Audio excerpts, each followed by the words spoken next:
Hello everyone, and welcome to this episode of the Inforunners, where today we're going to be talking about travel times. For this conversation, I am joined by Execute, and this is Dasein. And yeah, I know I shortened my name for this episode, but moving on. Searching Spectrum this week. Well, some interesting topics came up, especially with the revelation that they're going to be changing the atmospheric quantum travel distance. And a lot of people were talking about travel times. And I think this is a very relevant discussion because in a game like Star Citizen, travel times are going to affect everything you do. And it has to be done right because otherwise you're going to have people complaining that it's too long, they can't do anything, or it's too short and you don't have any meaningful choices. So it's really relevant. I think a really important piece is at the moment, how do I put this? It's not too long for one solar system, but I think as soon as you get a lot of solar systems, the current travel times are going to be too long. That's just my 2 cents anyway.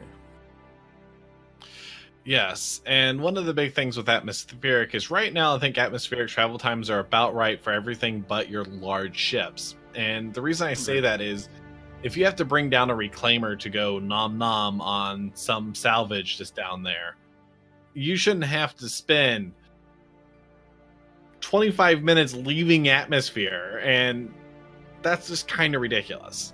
Well, technically, at the moment, you can't actually even get a reclaimer out of atmosphere. And when you try to bring them into atmosphere, they're like a meteor and just go straight into the ground 9 times out of 10. But the hammerhead definitely takes 25 minutes to get to atmosphere, which is a bit crazy. I think the whole system, I think the way they're intentionally trying to go, and you can correct me if you think I'm wrong here, but this is how I would have designed it back when I was doing design, is I would have wanted all ships to roughly take the same time to get from leaving planet, traveling across the space, and then going down to a planet. And so basically the way I would go about that is I would make it so small ships get to atmosphere very quickly but travel very slowly through space and then quickly down to atmosphere again. Then the medium ships would probably be in the middle, so everything would be roughly the same. But then the capital ships take longer to get up to atmosphere, so they're more vulnerable, which is what people want, and then quicker through space, and then an average. Going down atmosphere is always going to be quicker than coming up, isn't it? So, but yeah, going out of atmosphere is going to be the weakness of capital ships, I feel. And I think at the moment it probably just needs a tweak. And what I mean by that is it takes a small ship roughly 2 minutes to get to atmosphere. I'm talking about Hurston here, right? So it takes roughly 2 minutes to get out of atmosphere. It takes maybe 4 minutes for a medium ship to get out of atmosphere, and at the moment large ships like a hammerhead take 25. I think that kind of needs to be lowered down to maybe 8 minutes. That to me seems a lot more balanced. It might even mean that a small ship needs to travel slightly quicker in atmosphere. So basically you're looking at roughly like a 14-minute journey from Hurston to from Port Alistair to Hurston at the moment. But it's not that case when you come back with a hammerhead. Like if you go with a hammerhead to Hurston, it's very quick. It's the quickest way to get to Hurston. But coming back is another nightmare. So I feel that it could be more balanced. What's your thought? I'm just going to preface this because I can already hear the comment section saying, oh, you need to make meaningful choices. You shouldn't have these large ships going down willy-nilly. And some large ships shouldn't go down into atmosphere to begin with. I agree. Some ships shouldn't be going down into atmosphere. I agree it needs to be a meaningful choice, but it also has to be balanced around. You need to be able to have fun.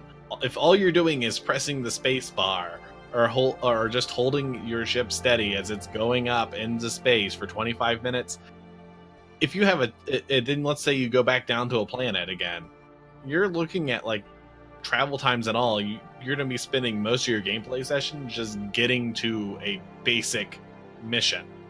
And that really isn't fun. And what compounds that for me is and the big reason why you need a little bit faster travel times, you still need to make it slow, so there's vulnerabilities, so you have to think about it, is friends. If I'm going to play with friends, when the game is multiple star systems, you group up, you play one session, and then of course different people will play at different times, and then by the time you end up grouping up and say, hey, execute, you want to play some Star Citizen? Sure. Where are you? Oh, he's at... Well, we already have that issue a little bit at the moment. Like, if you're in Hurston and I'm in Port Alistar, it roughly takes us 14 to 15 minutes just to get to each other, or one of us to get to the other. What's that going to be like when you're going across multiple solar systems, or even just in this solar system? Like, once ArcCorp gets in, you're going to have, and you've got 3 or 4 friends, they're going to be spread out all over just this one system, let alone adding, what if I'm 2 systems away? It could take me 2 hours to get to you. So, I can see why people want the agent smithing very quickly, can't you? The ability to just, somehow teleport to a friend and help them out. And I thought they were getting rid of agent smithing. That's what they said, but they haven't ruled it out. But we'll see what happens. And I think that's kind of like where I'm going to end up resting on this topic, as I often do, is let CIG do their job and then maybe complain about it when it,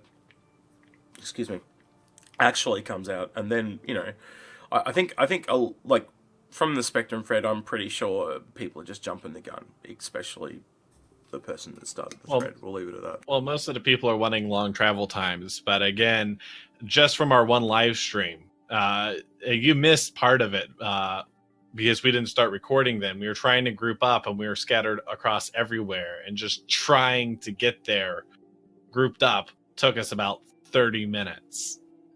And that's happened multiple times.